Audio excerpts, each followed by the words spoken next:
Hey, everybody, welcome to Pep Talk, the podcast that gives you the truth, the whole truth, and nothing but the truth, where we take these complex health and wellness topics, break them down, make it real simple, and give you daily action steps that you can do to improve your happiness, your health, and ultimately your wealth. Listen, I'm Dr. Eric Naputi. On this episode of Pep Talk, we're going to talk about something that I've mentioned a lot before. That's a test that you can do to get a really a roadmap, a blueprint, if you will, of your health. And it's the Nutrigenomic saliva swab spit test. Whatever way you do it, it's a test that you can do to find out exactly the blueprint, if you will, of your body. You guys hear me talk all the time that you need vitamins, minerals, and nutrients. You need the raw materials to help heal your body, right? Well, we need the worker bees, right? The enzymes, the peptides, the exosomes, the stem cells, the bacteria, all those hormones and all those things to grab the raw materials and put it to work to tell your cells to get things repaired. Well, we also need the blueprint, right? If you have a house that needs to be built, not only do you need raw materials, not only do you need the contractors and laborers to fix it, but you need the blueprint to read to know what are you supposed to do. Well, the blueprint for your body is your genetic code. And you guys, there are so many genes that we now have the ability to measure. And through the use of epigenetics and measuring something called SNPs, which are known as single nucleotide polymorphisms, which are imbalances or genes that aren't firing like they're supposed to, understanding those genes and making lifestyle modifications can be an absolute game changer for folks. I've been doing this kind of work in my clinical practices now for almost 2 decades, at least over 15 years. And over the last 15 years, we've seen some massive changes and improvement in technology. When I used to do genetic testing for my patients, man, it was a $2,500 test. And we would get back this booklet of information with all this code and stuff in it, but we wouldn't know how to take action on it. And over the years, we've learned more actionable steps that can be made. And the cost of the therapies and the treatments have gone down massively. Let me just ask you a question. What if there was a test that you could do now, a simple saliva or a spit test that could tell you everything from, listen to this, everything from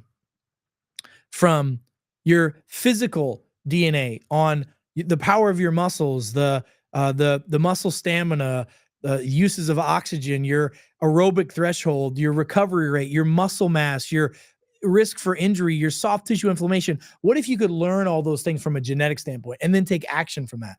What if there were genes from a dietary standpoint that you could learn your responses to carbohydrates, unsaturated fats, saturated fats, by the way, which is a huge component to cholesterol and triglycerides, protein response, sugar response, your overeating of sweet response, the bitter taste response. What if I told you that there were genes, like, for example, does anybody in here ever have cilantro? Did you know, how many of you watching like cilantro? How many of you, when you eat cilantro, it tastes like soap or it tastes horrible? That's a gene mutation. It's like so many expressions that you have of your environment are your genes and how your genes express. What if there was genes that could tell you how risky yo-yo dieting is, or vitamins, like that you could tell vitamin D deficiencies, A and iron and magnesium and potassium and sodium and B6 and B12 and selenium and, I mean, fatty acids, glutathione, the list goes on and on. What if there was health genetic tests that you could do that could tell if you were sensitive to caffeine, or you had a genetic predisposition for bone mineral problems like osteoporosis, osteopenia, or if you had genetic predisposition to obesity or type 2 diabetes, or even a genetic increased risk of infections? Wouldn't you want to know that? Or if you had some health insights on how your body responds to stress, and how stress affects your memory, and how stress affects your hormones, and how caffeine affects your stress, or your sleep. What if there were genes that could tell you if you were a night owl, or if you had sleep duration issues, or if you had genetic predispositions to fragmented sleep, or how caffeine affects your sleep, or anti-aging, all those and much, much more? What if that existed? What if there were, I'm literally reading the list of like genes to help you determine if you have risk of injury for back issues, bone and joint issues, Achilles, knee problems, and certain types of rehab, if they'd be beneficial for you? What if there was genes that could measure the risk of mental health for like attention span, your workaholic traits, or your dopamine genes that could tell if you're predisposed for addiction? how caffeine affects your focus, dealing with memory, night production. If you're a genetic worrier versus a warrior, I mean, gut genes that could tell you if you have gluten intolerance risk, gut irritability risk, gingivitis, gum problems. I mean, all these things, heart health, immunity is a massive one, eye health, skin health. That's a big one. If you had risk of skin cancers, increased risk of skin causing related aging, if gluten affects your skin, what if there were genes out there that could look at your muscle health and give you an idea of your myostatin performance, your natural testosterone performance, exercise-induced muscle strength, coenzyme Q deficiencies? What if that existed so that you had a blueprint for you?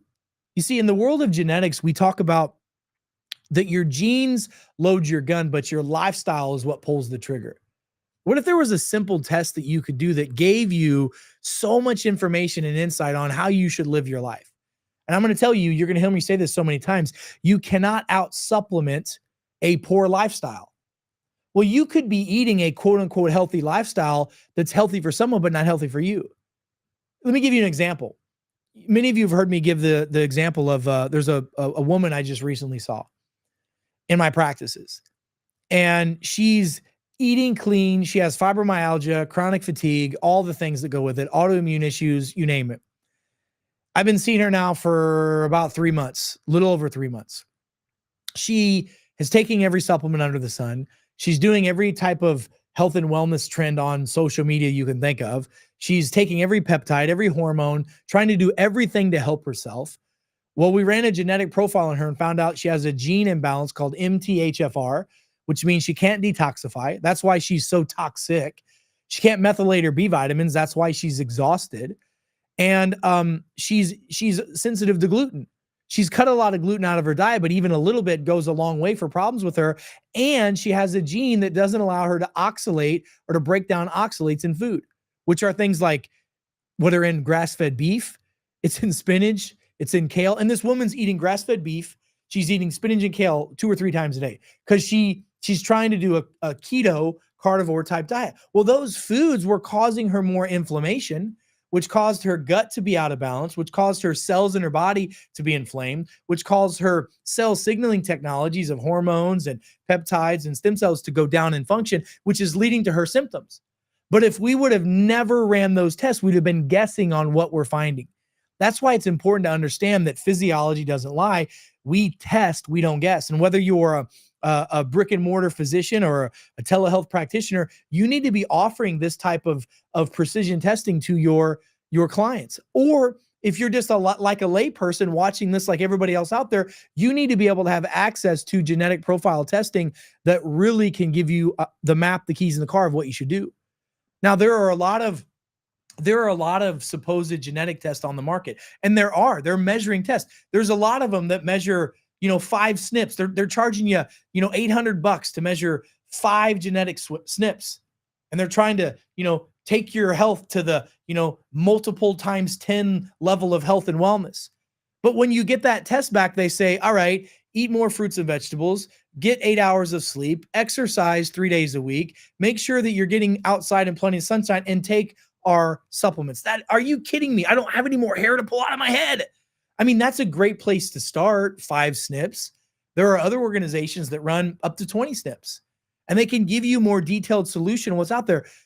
What I recommend is a genetic profile that is a 800,000 SNP global array test done on an Illumina machine that measures over 800,000 SNPs, that tells you that there's 250 of those 800,000, there's 250 of those SNPs, those imbalances in the genes that have enough clinical medical data that has a medical and scientific consensus of if you do X, Y, and Z, you can potentially reduce your risk or mitigate some of the potential pulling of the trigger that your lifestyle can cause if you have genes that load the gun. You understand what I'm saying? By the way, we can't use the words prevent, treat, mitigate, or cure. Those are words that are owned by the pharmaceutical industry, and they're owned by lobbyists. So even if you found out you had an MTHFR gene, you found out that you were intolerant to gluten, that gluten intolerance was the cause of your thyroid issues, your fibromyalgia, and your diabetes, and you changed your lifestyle and you said, I found out this gene was problematic, I changed my lifestyle and I cured my diabetes or cured my fibromyalgia, or you're going to get taken off social media. And we could be held liable if we told you that. Why? Has nothing to do with the facts that your body's better now. Has everything to do with legalities. I want you to understand that the system is rigged against you. There's a reason why there's a massive amount of suppression of truth and knowledge that's out there. So there's my soapbox for the second. But how powerful would it be if every man, woman, and child knew how they should eat, knew how they should sleep, knew how their body processed certain, fats, carbs, proteins, knew what duration and frequency of exercise, knew how stress affected their body, knew how certain chemical compounds or even drugs affected their body, knew how the skin could be affected by. I mean, the more you know about your body, the better. By the way, those 800,000 SNPs that are measured, there's only 250 that we have concise, clear-cut data of action steps to take. Well, science is improving every day. What I love about this test is that, the rest of these 700,000 and change SNPs that are out there, once we get the data that shows, hey, do this for that SNP, those folks that have taken this SNP usually have an app that they can go to their app. And by the way, the app breaks down everything for them in an AI-driven algorithm that shows them what they should do to improve their lifestyle, what action steps they can do, everything from exercises to do, the foods to eat, to how to make those foods, a genetic profile for them, and et cetera. As more data comes out, you're going to be given that data, because knowledge is powerful, but wisdom is taking that knowledge and apply it to your life. I'm gonna go and be a little vulnerable today with you. I'm going to share with you the results of my own personal genetic test. The first thing I'm going to do is I'm going to go read the physical components. So I like how this looks. It's either normal or abnormal, okay? And we want to be in that normal range. Remember, these genes are the ones that load the gun. If we live the wrong lifestyle, that's what pulls the trigger and allows that gene to express. So when I look at my physical traits, it tells me, okay, what's my muscle power? Muscle power is normal. I've got good muscle power. My strength and stamina is good. So I can do more high intensity, high impact exercises. By the way, it also tells me that the best way for me to keep my weight under control is not to do cardio, but to do pushing of weights. And that's so true. If I want to personally keep my blood sugars balanced, it also shows that pushing weights, lifting weights and resistance is better for me to lower my sugar levels and increase my muscle mass and improve my overall weight as opposed to dieting and long distance cardiovascular stuff. That's powerful. That's so powerful. It also talks about my body's risk for injuries, and it breaks down those injuries, which I'll do on another page for you. It tells me my lean body mass, my power to weight ratio is high, which means the majority of weight that I carry is not fat, it's muscle mass. And so if I live my lifestyle according to that, that gives me some really good insights. That tells me if I want to keep my sugars under control and live a long, healthy, happy life within a weight that's best for me, it's not just diet and it's not just cardio, it's resistance training that is important for me. When I look at the dietary component, it looks at fats, carbs, proteins, sugar absorption, and it looks at protein absorption. Well, it says right here, my number one nutrient for my body is protein. It says that I do really good with protein and I don't do well with saturated fats. So my body cannot handle saturated fats and it cannot handle certain types of carbohydrates very well. And it also says that my body is predisposed to yo-yo dieting, which means if I go on a fad diet, I might lose 20 pounds over 4 to 6 weeks. But not only am I going to gain it back, I'm probably going to gain more weight back afterwards. You have a genetic predisposition for that. I have a lactase problem, which tells me that I should stay away from dairy and casein. I have an increased risk for overeating sweets. I have an increased risk for it says a bitter food response. So if I should eat more bitter foods, sorry, but if I overeat sugars, it's going to convert at a higher risk for diabetes for me. I mean, knowing that on a genetic level is a powerful thing. And then I can take a look back at my family and go, yeah, you know what? That makes sense because I come from a family full of diabetics. I come from a lot of people that eat carbohydrates and overconsume processed junk foods, and sweets are everywhere. Well, if we can just shift that and start eating more of a carnivore keto diet, start pushing weights. I mean, just in these first 2 pages, I can tell you that these are things that I personally need to do. You need to find out what you need to do. Here's the vitamin page. This blew my mind. So this is not a blood test of the here and now of your deficiencies and toxicities of vitamins. This is the genetic predisposition I have for receptor sites. So my vitamin D is good, so I'm fine with that. My vitamin A is good. My iron is good. My magnesium is good. My potassium is good. My sodium is good. My B6 is low. So I have to have methylated B6 vitamins in my diet, or else I'm going to have a higher increased risk of fatigue, a higher increased risk of blood sugar problems, and I'm going to have a lower production of ATP in my body. So my body's not going to take the food I eat and convert it into energy. So I'm going to get tired after I eat if I don't have the right B vitamins. My B12 is good. My folate, I actually have a higher risk of folate issues. So I have to take an L-methylated form of folic acid or folate, and I have to avoid synthetic folic acid like kryptonite, or else I'm going to have problems with it. If I have energy drinks, anything that's fortified with a folate B vitamin, that's like kryptonite for my body. That means I need to avoid gluten like the plague. I have a massive increased risk for selenium deficiencies. It's my highest one. And selenium is one of the nutrients that we can clinically say and globally say that if you're deficient in selenium, you have a higher risk of thyroid problems, immune system issues, and a higher risk of cancer. So selenium is a big deal for me. So I better eat Brazil nuts regularly, and I better have at least 300 micrograms of a good, healthy selenium every day. My omega-3 levels are fine. Calcium is fine. I need branched chain amino acids. I need more of those, and I need more creatine. My body says branched chain amino acids and creatine are beneficial for me, which makes sense because why? Because my body needs more protein. Protein breaks down into amino acids. That's why peptides would be beneficial for me. Anybody that has a normal or above normal utilization need for branched chain amino acids or protein needs peptides in their system. My glutamate levels, I would benefit if I had glutamate. Glutamate helps the nerves work better in the body. I'm more prone to diabetes and neuropathy and other circulatory issues because I've got the issue with glutamate.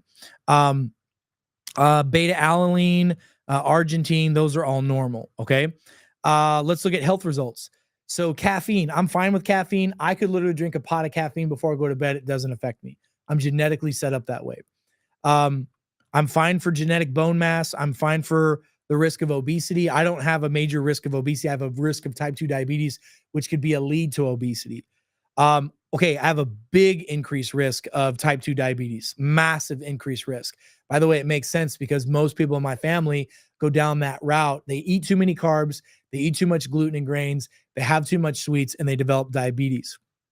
I don't have a genetic predisposition for immune system weaknesses. By the way, a lot of people during flu and cold season that have a higher chance of getting colds and getting sick have an increased risk of this.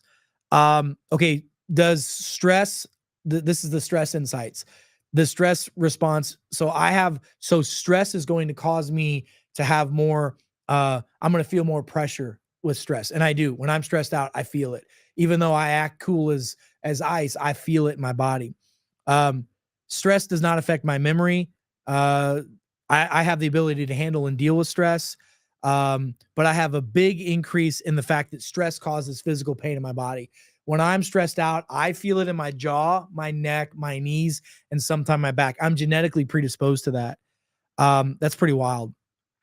Sleep. Let's look at sleeping genes. So so it says right here that I'm not good at in the evening time. I do my best work in the morning. My brain and body is more apt. I'm not a night owl. I'm a morning person. My body needs longer sleep. People that normally need, 6 to 8 hours, I need 8 to 10 hours. And if I can't get that, then I need to do something or use technology that I can biohack my body to get caught up on sleep later, or utilize naps whenever I can. Fragmented sleep, I have no risk for that. Narcolepsy, no risk for that. Does stress affect my sleep? No risk for that. And caffeine, that doesn't bother me at all. My anti-aging genes, I have a slightly increased risk of physical decline with aging. So I have to be in the gym 3 days a week doing weights. Or if I don't, and if I'm not stretching regularly, I'm going to have a higher increased risk of my body physically breaking down. That's a good thing for me to know. It gives me yet another reason why I need to be in the gym. I don't want to turn into an old man in my 40s, 50s, 60s. And I definitely want to be young, happy, healthy, and productive, in my 90s, hundreds, and above. All right. Um, I have normal cognition with age. I have normal testosterone with age. I have a slightly lower decline. So my body physically breaks down muscles with age, but my bones don't. Um, and stress does affect my aging. So the more stress I'm under, the more I age. And I will tell you, amen to that. So I've got to make sure that I mitigate my stress. My injury risk. I have an increased risk for low back pain genetically. I don't have an increased risk for bone or joint problems. I have a massive increased risk for Achilles problems and Achilles tears. I have a big increased risk for knee problems, which I will tell you that's true. So now I'm doing exercise and stretches to prevent Achilles and knee problems. And then my body will respond favorably to rehabilitation. Mental health summary. I have a normal attention span. I have a massive probability of being a workaholic or addicted to things. Knowing that is important because that's your dopamine response. And knowing that you're addicted to things and knowing that gives you an opportunity to be addicted to things that are more going to help you from a health and a wellness and a wealth standpoint, as opposed to being addicted to things that could cause problems. Knowing that is important. Um, Caffeine actually affects my focus. So if I use a caffeine, my brain gets really super laser focused. Some of you, it's the opposite. You take caffeine, it shuts you down. Knowing that is important. Um, Dealing with memory task, my mental health is on point for that. And I have low production as a night owl. So I need to do my work in the morning, not in the evening. And I'm mixed between what they call worrier and warrior. My gut health, I have a increased risk for gluten. My gut irritability, I don't have. I can eat almost anything except for gluten. My gums are healthy. Why is that important? Gum health is related to gut health, and gut health is related to gum health, and gum health is related to heart health. I have a slight increased risk of stress negatively affecting my gut, so I better mitigate my stress. And caffeine doesn't affect my gut at all. Let's talk about my heart health. I have low risk for heart aging. I have medium risk for genetic high blood pressure. I have low risk for salt affecting blood pressure. That's a big one to know. If you have a high risk for salt affecting your blood pressure, you need to know that. You need to minimize your salt and increase your good healthy salts. I have an increase for LDL and HDL imbalance, which is why I eat more of a carnivore keto diet. That's why I push heavy weights. That's why I keep my sugar levels down because of that. And I take certain peptides and nutraceuticals because of that. My cardiovascular health is normal. My immune health, I have a great response for immune health. My vitamin D for immune health is good. B vitamins are very beneficial for me. So I take methylated B vitamins to help keep my immune system working. Um, my selenium is very beneficial for me. I told you that I'm deficient in that genetically. So I take extra selenium daily to keep my immune system up. My vitamin C, it's very beneficial for me to get vitamin C. So I do the daily, what's called Linus Pauling dose of vitamin C, and I get a vitamin IV at least twice a month, just me personally. And I don't have an inflammatory response to my immune system. Let's look at the eyes. So I have normal degeneration. It's a little slightly faster with age for my eyes. I have no risk for cataract. I have massive increased risk for angular glaucoma. Knowing that's important because there's certain fat soluble vitamins I take to help keep my glaucoma risk down. Beta carotene, I have a higher risk for that. So if I'm not eating my beta carotene, having my vitamin A, beta carotene, carrots, I have a higher risk for night vision issues. And then I have a higher risk if I don't take my B vitamins. So if I'm deficient in vitamins, my eyesight goes bad. And I'll tell you that's true. If I'm traveling and I don't have my vitamins or I'm not eating well for my genetic lifestyle, my vision gets worse. The better I eat, the less I have to wear my glasses. Skin health. I have normal skin damage health. Rate of skin damage is normal. I have an increased risk of skin beta carotene. So again, if I don't have my beta carotene, my eyes and my skin get bad. Gluten destroys my skin. It's the number one cause of getting acne, breakouts, pimples, all that stuff. I have no likelihood of getting freckles. Collagen breakdown is normal. This is a big one because there's a lot of people taking collagen right now, and if they have an increased risk of collagen breakdown, those are the people that are beneficial from collagen. If not, and you need collagen peptide as well, you guys. I have a slower skin glycolysis with aging, so my skin's not going to age as fast. My skin ancestry is good. It shows mixed race ancestry, which is interesting. I have normal risk for wrinkles. That's pretty cool. My muscle health. My myostatin potential is high, which means my muscles can get big fast. Natural testosterone is normal. My exercise-induced muscle pain is normal. My stress-related muscle pain is normal, but I have no risk of CoQ10 deficiency. But what it tells me is the more I push weights and work out, the healthier my body's going to be. And then I can go through a genetic action plan, what to eat, what to sleep, all that kind of stuff. It's really powerful what you can learn. And you hear me talk about self-care is the real healthcare. But if you don't have a map to follow or a blueprint to follow, and this DNA discovery kit does that. Typically, I mean, this kit typically is less than $800. It's one time in your life. It's a spit saliva test. You get an app that tells you all this stuff. You get an amazing PDF printout on this stuff. There's a lot of education that comes with this test. It's really something that I feel every man, woman, and child should have, especially the younger you are in your health journey. The more you know about what you should do for yourself, the better it is. It's one of those toolkits that's like knowledge is power, but this is okay. This is a ton of information of how to live my life. And you heard a lot of the things. That's just from the 250 snips that we have actionable now. Over the next years, we're going to see hundreds of more snips coming out. We're going to be able to expand on this test. So knowledge is power, but wisdom is taking that knowledge and applying it to your life. So I would encourage you to get this DNA discovery profile test done. It's really powerful. And go back and watch this podcast and share this with your friends and family and loved ones, because it's really a powerful tool. And I want you to go to our website, go to peptalk.world. That's peptalk.world. Like, share, and subscribe. Tag me on social media. When you do your spit test, when you do your results, go on there and show me. I want to see that. I want to engage with you guys on all of our platforms, because, I'm all about helping people get the map, the keys in the car. This is it, but you still got to drive that thing, man. So folks, until we meet again, I'm Dr. Eric Naputi. God bless you. God bless America, and God bless the world. Hope you guys have an amazing day, and we'll see you on the next podcast. Be well.